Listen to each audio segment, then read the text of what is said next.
June 1942. The Eastern Front. Soviet infantry advancing toward German positions near Stalingrad suddenly hear a sound none of them recognize. It isn't the familiar stuttering burst of a machine gun.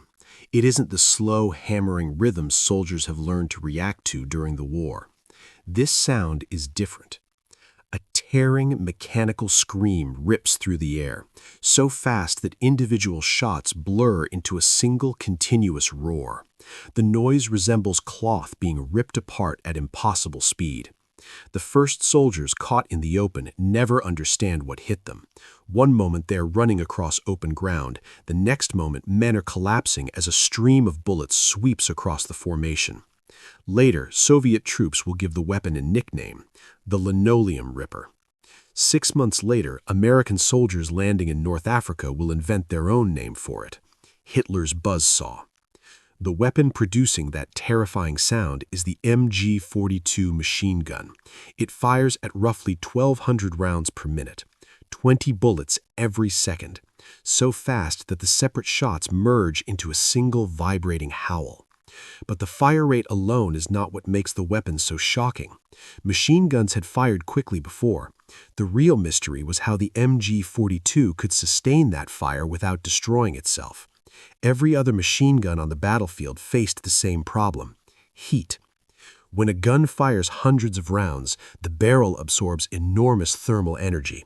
Steel expands, rifling begins to warp, accuracy disappears. Push the weapon too far and the barrel can split apart. For most machine guns in the war, the safe limit was around 250 rounds before the barrel needed time to cool. American Browning 1919 machine guns followed that rule. So did the British Bren, the Soviet Maxim. But German machine gun teams operating the MG42 seemed to ignore it completely. They fired belt after belt of ammunition, hundreds of rounds, then more. To Allied soldiers watching the effect on the battlefield, it looked impossible. A single MG42 position could pour more bullets downrange in 2 minutes than an entire rifle squad could fire in 10. Infantry quickly learned one rule: if you hear the buzzsaw, you hit the ground immediately. Standing up when that weapon opened fire was suicide. The mystery reached American weapons engineers in August 1942.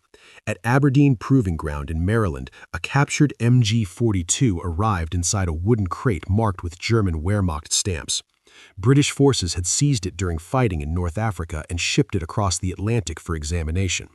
The testing team included some of the most experienced ordnance engineers in the United States, men who had spent decades designing machine guns. They assumed the weapon must contain some complex cooling system, perhaps forced air channels, maybe a water jacket like older Maxim guns. Instead, when they opened the receiver, they found something astonishingly simple. The barrel came out in seconds. One engineer pressed a small catch on the side of the gun. Another rotated a locking sleeve. The entire barrel slid forward out of the weapon. A fresh barrel slid back into place. The sleeve rotated again. The catch snapped shut. The gun was ready to fire. Total time, 5 seconds. The American engineers stared at the mechanism. They repeated the process again and again, 20 times. Average time, just over 5 seconds. The results stunned them. American designers had spent 3 years trying to develop a quick-change barrel system for their Browning machine guns. Their best prototypes still required more than half a minute and specialized tools. The German system worked instantly. 3 moving parts, no tools required. The lead engineer wrote a blunt conclusion in his report. American doctrine had focused on protecting the barrel from overheating. German engineers had simply decided the barrel should be replaceable. Instead of slowing the weapon down, they made the weapon adapt to heat. Fire as fast as needed, swap the barrel, keep shooting. It was a completely different philosophy of warfare. The question now became obvious: who had designed this system? The answer led investigators back 8 years earlier to a weapons factory in Oberndorf, Germany. In 1934, the German military issued a contract for a new machine gun. They wanted a weapon lighter than the MG42 and cheaper to manufacture, but they also demanded something radical: a rate of fire around 1,200 rounds per minute, reliable operation in desert sand and Russian mud, simple enough for ordinary soldiers to maintain. The requirements sounded impossible, but one engineer in the factory believed the problem could be solved. His name was Karl Maier. Karl Maier was not the kind of engineer German factories usually trusted. His supervisors described him as difficult, stubborn, and unwilling to follow standard procedures. His personnel file contained repeated complaints that he questioned design assumptions instead of accepting them. In the rigid engineering culture of 1930s Germany, that was not considered a compliment. But Maier had been assigned a problem that conventional thinking had already failed to solve. Every machine gun design since the late 19th century had followed the same philosophy. The barrel was treated as a permanent component. The weapon had to be fired slowly enough to keep the barrel from overheating. Maier decided to abandon that idea completely. Instead of trying to build a barrel that could survive extreme heat, he asked a simpler question. What if the barrel didn't need to stay in the gun at all? He began by studying the physics of heat in firearms. A steel barrel absorbs enormous energy every time a cartridge fires. At extremely high rates of fire, that heat accumulates faster than it can escape. At roughly 600 degrees Celsius, steel begins to lose its structural strength. At that temperature, the rifling inside the barrel starts to deform. Accuracy disappears. If firing continues, the barrel can split apart. For most machine guns, that limit arrives after roughly 90 seconds of sustained firing. There were only 3 ways to deal with the problem. The first option was to make the barrel thicker so it could absorb more heat. But thicker barrels made the weapon heavier and harder for infantry to carry.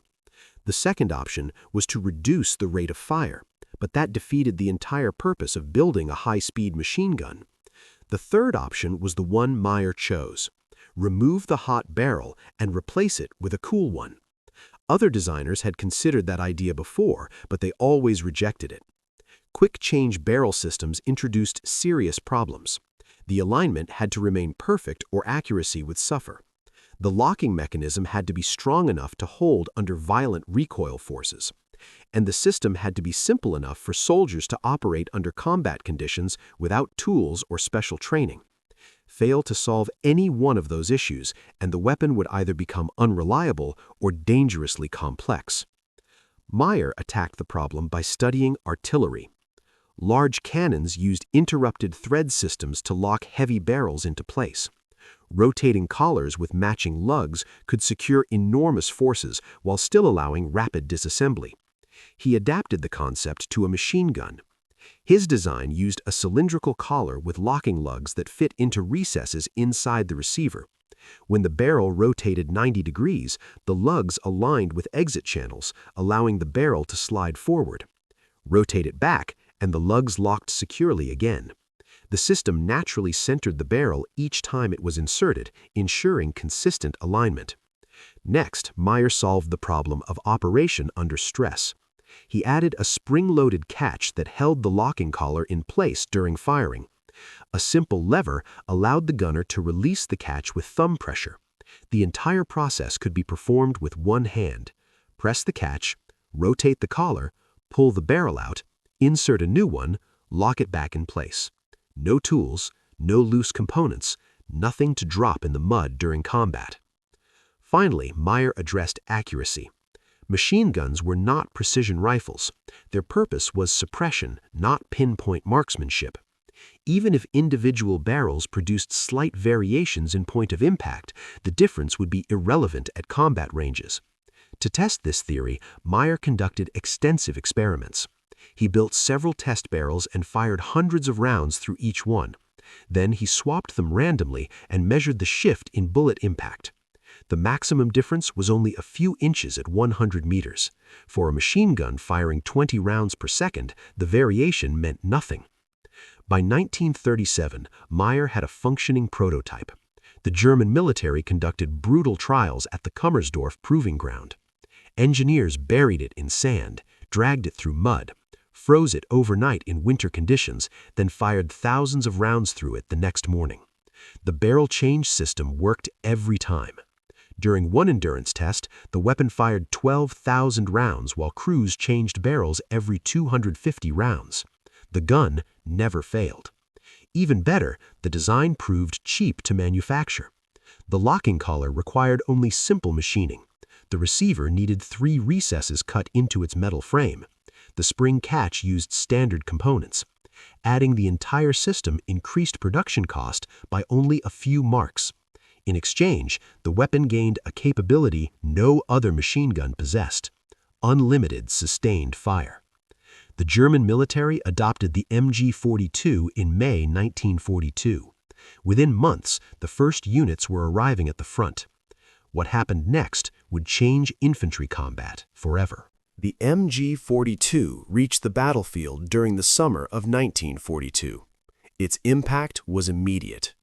In July of that year, a German infantry platoon defended a railway junction on the Eastern Front against a Soviet assault force more than 3 times its size. The German position included one MG42. 3 soldiers operated the weapon. The gunner controlled the trigger and aim. The assistant gunner handled ammunition and barrel changes. The third man carried spare barrels and additional belts of ammunition. The Soviet infantry advanced across open ground, expecting the usual pattern of machine gun fire: short bursts, pauses to prevent overheating, moments when defenders would stop firing long enough for attackers to move forward. Instead, they heard the tearing roar.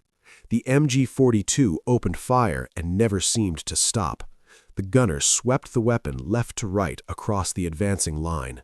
20 seconds later, the barrel glowed red. The assistant gunner already held a fresh barrel in his gloved hands. The gunner pressed the release catch. The hot barrel slid forward. The replacement slid into place. 6 seconds later, the gun resumed firing. Another belt of ammunition. Another barrel change. Another 6 seconds. In 3 minutes, the crew fired more than 1,000 rounds. The Soviet attack collapsed before reaching the German line. The battlefield reports described a weapon unlike anything soldiers had encountered before: a machine gun that ignored normal cooling limits. The same shock greeted American troops months later during fighting in Tunisia. At Kasserine Pass, American infantry attacked what intelligence believed was a lightly defended position. 3 German machine gun nests guarded the mountain pass. The Americans advanced using standard tactics. But when the MG42s opened fire, the density of bullets pinned the entire assault force to the ground. American Browning machine guns fired less than half as fast and had to pause frequently to cool. The German guns never stopped. Within minutes, the attack stalled completely. 3 machine guns had held off nearly 200 soldiers. By 1943, Allied training manuals began warning troops about the weapon. If soldiers heard the distinctive ripping sound of the MG42, they were instructed to seek cover immediately. Direct assaults against those positions were rarely successful without artillery or tanks. The psychological impact was just as powerful as the tactical one. Soldiers often believed multiple machine guns were firing, even when only one MG42 was present. The sheer volume of fire created the illusion of an entire defensive line. German tactics evolved around the weapon. Instead of riflemen protecting machine gunners, the entire squad now existed to support the MG42. Riflemen defended the machine gun position. The gun provided the firepower. The strategy allowed small German units to hold positions against much larger forces. By the end of the war, more than 400,000 MG42 machine guns had been produced.